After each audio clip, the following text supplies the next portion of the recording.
How long are you going to keep thinking about writing that book? What's stopping you from getting started? Well, that is exactly what we're going to be talking about today. Hey, Francine, how you doing? Good. How are you today? Good. I'm stuck in this same window right here where I Uh-oh, can't figure uh-oh, out how uh-oh. to Well, here. that's okay. There we go. Everybody, There we go. everybody can see the full effect of the sparkle feathers blowing up in my Oh office. yeah, we definitely need to check out that background. That is amazing. So, we're we're going to talk about something today that is, I mean, one of my favorite things to help people with. And it's getting started on that creative project that, well, you've explained it to me earlier, Francine, that feeling that you had when you were thinking about writing your book. When I first started, I knew nothing about it. I just knew that I wanted to write a book because I was writing a dissertation and I stopped going to school, but I had 168 pages written that I didn't want to waste, right? Mm-hmm. So I Mm-hmm. started thinking about writing a book, but I had no idea. And the funny part about it is I had to go through this whole process because the original book I wanted to write based on my dissertation kind of went on a different, sorry, there's a gnat, kind of went on a different path. I started going down, I want to publish the research for my dissertation. And then I took a turn into needing to make a personal change in my life. So instead of organizational change, which was my original topic, it branched off into personal change. And then I wrote the 6 step process of personal change. And now I really had something I wanted to write about, but I had no idea how to do it.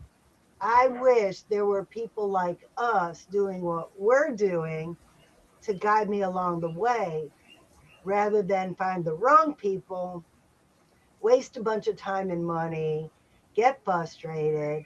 Then I found the right people, but it could have happened so much easier and so much quicker if I had the right people behind me. And now I'm in the position to help other people. I just realized what the problem is. I need some light. Oh, I was like, what problem? There's a problem? There we go. I was wondering why I look so washed out and dull. All right, that looks better now. Well, I also really relate to this feeling. I mean, it strikes me a lot with different projects, but I mean, I'm even experiencing it a little bit with writing the anthology. And because of this episode, I was thinking a little bit about what's stopping me from writing and finishing it, because this is like half done at this point. So, um, one of the things that I've been telling myself is that I don't have the right time to sit down and do it. Like either um, I have too many distractions going on right now, so I'm not even going to try and start on that. Um, I also have been just like, I just don't want to think about that story right now. That has come up a lot. And for some of you, you might not be writing a lighthearted, easy story that's a ton of fun. It might kind of be therapeutic, like you were talking about, Francine, with the personal change. And while it is very therapeutic, sometimes I'm just like, I don't feel like going that deep right now. So I know that there's other people that are out there that are probably thinking some of these same things. So let's cover those two, Francine. When it's not the perfect moment to write, but you know that you've got something coming up, you want to get it done, it's important to you. What do you do? That when I don't feel like I want to write, that's when it's most important that I do write. Get those feelings of why you don't want to write down on paper. And you could work through those. Sorry, little noise in the kitchen. You could work through those feelings by writing. You don't have to write a perfect paragraph every time you sit down to write. Just get your feelings on the paper. Whether anyone ever sees it or not, it's for your own benefit. I have notebooks and pads of paper full like this of just me writing about feelings, writing about starting stories that may never even get told. And the funny thing is, I might go back to these stories 6 months, 3 years from now and say, ooh, I don't know why I didn't finish this story. And then it's something that feels meaningful then. So Mm-hmm. if you want to write a story, and it's a hard story to write like Heidi's, or even a lot of my stories were raw and difficult because they were dealing with things that I discovered about myself that weren't always the most flattering things to admit. But I knew that in telling that story, it was going to help other people. So to write them, I had to really dig deep into not only what happened, but then why it happened and how it made me feel while it was happening. And then now that I'm on the other side of it, how it made me feel now that it's over. And then I was able to massage all of that into either a magazine article or another chapter in a book, or, well, our chapter, the struggle from aircraft electrician to children's author, which is my chapter in the anthology. It was a struggle because I don't have kids. And I had to work through all those feelings again about failing at fertility, about not having kids, about having wanted them, about putting up that wall and blocking it, and then becoming afraid of children, and then having to overcome that to write the book and now read the book to kids and promote it. Those were all really hard, raw feelings that I had to work through to be able to tell that story and make it sound sound like it was more than, oh, I decided to be a children's author. Just Yes. like Heidi in what she does today didn't just decide that's what she wants to do. She went through this big long process herself to get where she is today. And that's what she's saying is difficult to talk about. So we all have things in our life that are difficult to talk about, but guess what? When you talk about them, when you write about them, even if no one ever reads it, it helps you heal from it. Yeah. Yeah, for sure. And I really liked what you said about, when you sit down, it doesn't have to be good sentence structure. It doesn't have to be a perfect paragraph. I think so far on my chapter, a lot of it has gotten done because I've kind of been treating it a little bit like lyrics. When I write lyrics, like something will pop into my head, it's just a little sentence or it's just an idea for a song. And I'll just jot down a couple things in a notebook, like you were talking about. And that notebook is like the ever growing notebook of ideas I can go to when it's time to write a song. And trying to think about writing this story out in a way that is small enough that I can tackle it, even when I'm not feeling like it. And so, what that comes down to really is building a new habit, and that we're more like our dogs than we like to think about sometimes. We love getting a reward, we love getting a treat. So when things seem really difficult to get started, cut down your expectation of what needs to happen in that period of time. So, if you're finding that you're not sitting down and writing like you'd like to, maybe you've had it on your list that you're going to sit down and write for an hour every day, but you just don't start. Cut that down and let's just make it really small. Let's just say that for 2 minutes, you're going to set a timer for 2 minutes and you are just going to jot down anything that's on your mind right now. Doesn't have to be story related, just needs to be words on a paper until that timer goes off. And something like that, which is so simple, you'd be like, I got 2 minutes. I could sit down and do 2 minutes of this. You'd be surprised how much can come out, and you could start making this a game for yourself too. Oh, I did 2 minutes, points for me. And now I'm done. I'm done. I don't have to do anything until tomorrow.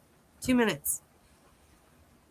But what ends up happening with this, I get a reward because I did 2 minutes and you consistently do it every day. Suddenly it's a little easier to turn the 2 minutes into 3 minutes.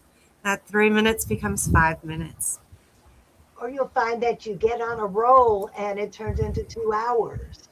Oh, yeah. Those are my favorite because all of a sudden I'm like, whew, I got a good chunk of this done today, which is extra, extra rewarding. But some days you're just not going to have that kind of energy, and it's okay. You've got 100 million things going on. So when you're trying to build a new habit, set small expectations for yourself. Like if you're training your new puppy to do tricks, you even if that dog does the smallest teeny tiny thing toward shaking your hand, it just twitches its paw a little bit, you're going to reward that dog so it gets closer and closer to doing the behavior that you want. And you can do that with yourself. Just cut your expectations down a little bit. Now, Francine, what about waiting for the perfect moment or like the perfect environment to sit down and There's write? Like, no such thing. but what? But no, like when I have the candles going and everything's like all quiet, I got my mood lighting. I And how mean, often is that going to happen? As you could see, I had the perfect setting in my room, and then my husband decided to fix something to eat. So I had to shut the door. It you can't control it. Or I don't know about you, but I live near a fire station and the train track. I could have the perfect setting, and all of a sudden a train will go by, then a ambulance will go by. Oh wait, and I live by the Navy base, so then a helicopter is going to buzz my house. There's no such thing as a perfect moment. Get it while the getting's good. And let me tell you that I want to give a tip. This tip is it's a tip that I gave to my writing class. I teach writing at the senior center, and a bunch of people are writing their memoirs for their children and grandchildren. And they don't know where to start. Some of them don't remember. They're trying to write about their childhood and they don't remember. My tip to them, start going through old photos. And guess what? They start, not only do they start going through the old photos, old memories came up, new stories to write about came up. They were able to organize their thoughts. They took their photos and put it chronologically. So now they said, oh, now this one fits this chapter and this one fits this chapter. And now they have a starting point on what to write. And when I was writing my first book about the 6 step process of personal change, I had to write the difficult parts about how I got in that big mess in the first place, where I was 230 pounds and my liver was shutting down. I went through old photos, and then I saw the bad habits I developed from my family, the bad habits I developed in the military, the bad habits I developed learning how to do Southern cooking, because that's not the healthiest way to eat. But you see where I'm going with this. All these old photos brought back these memories. And then I was able to write a little bit about each photo and then refine these memories into something that an audience would want to read. Yeah, that's a really good idea because I mean, I remember, well, pretty much any time you go through old photos with people, if you've been in that situation together, hey, remember this happening? It always ends up in some funny story coming up and everybody laughing about it. Yes, yes, yes. Yes, so that is a really great idea. I hadn't thought of that one before. What about like, what about just being distracted? What do you ever feel like you just can't like sit down and focus? But that's okay. If you feel like you can't focus, get up and do something else. Clear your mind. When I can't focus, sometimes I'll just go do some housework. I'll wash up the dishes, maybe do a load of laundry, then I come back and try again. Hmm. That kinetic energy of doing something helps get that energy out so you could be more grounded and focused when you come back to Ah, that's some good advice too, Francine. I like that one. Also gets the dishes done. it. And sometimes when I'm thinking I have to do this, but oh my gosh, the kitchen's a mess, or there were 100 things I needed to do, but I decided I needed to clean my backdrop and I needed to display sparkle feathers. So I took the time today to do that first. And then when I sat down to do the stuff, it feels like the energy is moving better in my office now because I got this done. I even vacuumed the carpet. It's a beautiful thing. I've been Yes. so focused on everything, building the website and everything it took to get these sparkle feathers dolls for the past 18 months, and the writing the books and the marketing the books, that honestly I couldn't find anything, and I just kept covering everything, and I had that big old sheet across the room and hiding stuff behind it. It just it feels like a breath of fresh air, literally, now that I've got this done, and the ideas are flowing so much easier now. I definitely find that just picking up my space sometimes, like if I'm feeling really restless, can't sit at my desk, like there's just some random stuff laying around my desk, even just doing something little like that can help.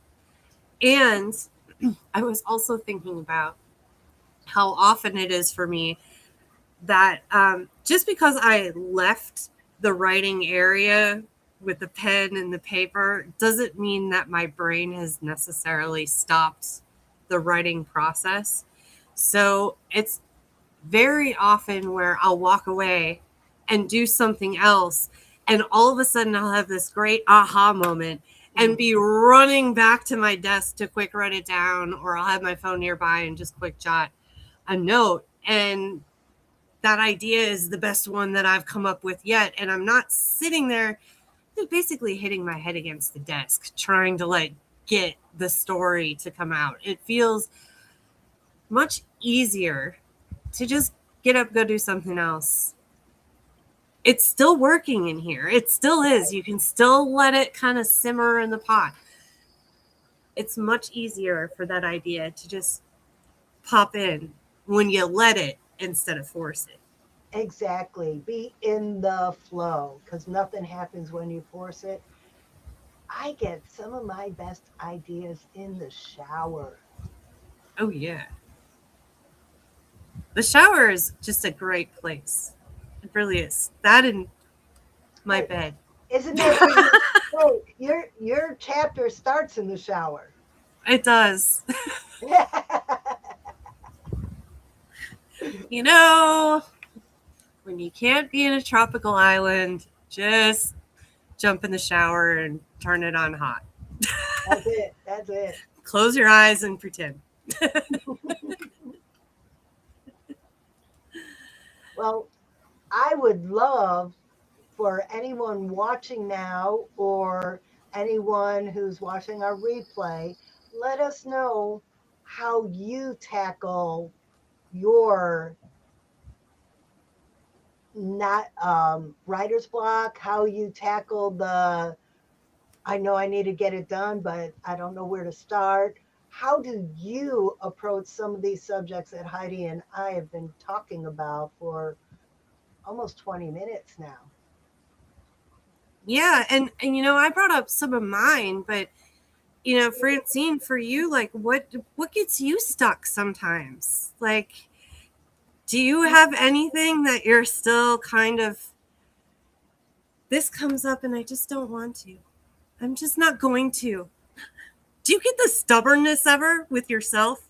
The little Yes, kids like, I'm not gonna. No. there are some subjects that I will not write about because they can embarrass or offend somebody else if they were to read it. So when I get to those type subjects, there's that net again. When I get to those type subjects, well, thank you. You just whooshed it away from me. When I get to those type subjects, I might walk away and then come back and try to read it and put myself in the other person's shoes. Mm-hmm. If somebody wrote this about me, how would I feel? So Mm-hmm. sometimes if it's my mental block in writing, I'll come back at it and say, okay, maybe it's not me. Maybe it's who I'm writing about or someone else close to that subject who Mm-hmm. might not feel comfortable reading it. Mm-hmm. And there's no other way for me to say that without being specific and calling people out. So that is my biggest dilemma is making sure that I treat other people the way I want to be treated. So I'm fair game. I'll write about myself all day long. But if it's my story that involves somebody else, I'm going to try to make sure that it's not going to offend them, it's not going to embarrass them, and it's not going to reveal anything about them that they don't want revealed. Interesting. That makes sense. And I think it's always good to kind of um, take on that different perspective when you're doing a reread of your story and how it's told. Um, Regardless if there's like another person in the story or not. I just think the perspective is so really important um, from the very beginning of the telling of the story. Well, and that's why when I rewrote my first book into the second book, it was basically the same theme, the same topic, the same subject matter, the 6 step process of personal change. But I set it in a fairy tale. And the characters in the fairy tale aren't any specific character. they're several characters combined to make a point. Some of them are me, some of them are other people, some of them are aspects of two or three different people. But that's the way I told the story, so I could tell all of these little touchy subjects where nobody could say, oh, she wrote that about me and get offended. No, that's just a fictitious story in Tranquil Haven that doesn't exist, that came out of my mind. But okay, maybe a client had a similar situation. Okay, maybe she wasn't in finance, she was in some other field. But I wrote about finance, so you don't know who she is. Yes. I mean, you see that a lot with stories or whatever. Names have been changed to protect the innocent. Yes, yes. Well, and one Lola is basically Lola in the book is chubby and dances and is afraid to dance because she's chubby and doesn't want to be embarrassed. Well, that was me when, and I named her Lola, which is actually my old dog's name, but and Lola was a big fat dog. So there's some truth to it, but she's my dog. I can talk about her being fat. She's my dog, and it's really a lot about me. Hmm. Yeah. So, Francine, sometimes it's difficult to get some outside perspective on your story. Oh, I love talking. So, we do something called a portal party to help people with this. Do you want to tell them a little bit more about the portal parties? Yes, a portal party takes you from confused, like I have this written down, but there's just something not right about it, or I'm stuck. I've written two sentences and I don't know where to go next. Or I'm just gonna quit, like Sue said. I'm done. Somebody gave me negative feedback. I'm done. Well, you take that and you walk through the portal in a feedback session, in a brainstorming session with other people, and then you come out on the other side with clarity and the feeling like you've accomplished something. Because once you get that feeling, the feeling and the other end of the portal, that's when you could get in the flow. Yeah. And that's why we call them the portal parties. Not porta party, but portal party. And you could schedule your own. We don't have them on any particular day of the week or time of the day. When can you make it? We'll sync up your schedule, my schedule. We'll invite all our friends. You invite your friends. We'll get together and we'll all talk about whatever creative projects we're working on, and we'll brainstorm new ideas. I just love telling Sue's story. Sue was the author who told me I quit. I'm not going to write this book anymore. I'm done. Sue, come to a portal party. Well, Sue and Heidi showed up and we started talking about it. And you could just watch Sue from, I'm done. I got negative feedback. I can't do this. And then closer she got to that door, her whole demeanor changed. And then on the other side of that door, after only an hour, she went and wrote her book.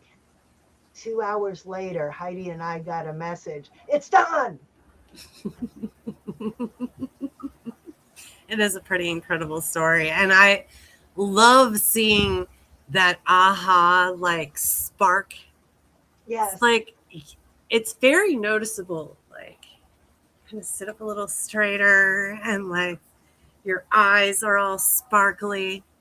So if you want to experience this for yourself, reach out to us or maybe you're someone who wants to contribute and give feedback to authors. So, the website you've seen scrolling along the bottom, if you visit that, right up at the top, you're going to learn all about our upcoming anthology project. That's another great way for you to get started. You can join that. Scroll down a little bit further, and you can sign up to have access to our calendar, where you're going to see all of our upcoming portal parties as they get scheduled, and you can add them to your calendar and be reminded. I hope you heard all that. A plane flew over. Speaking Yes, of things yes, not being yes, I perfect. heard that, and I am ready to schedule some more portal parties. Fantastic. Well, I mean, time flies when you're having fun. 30 Yes, it minutes does. gone like that. I really hope that you've made it to the end of this video and got some solid tips to help you, whether you're writing an article for a magazine, whether you're writing a song, whether you're writing ad copy. It's all writing and it's all part of the process. Yes. So, if you can conceive it, you can believe it, and you can achieve it. From the head to the heart to the hands. Yes, Yes, you you can. can. Yeah. All right, y'all. See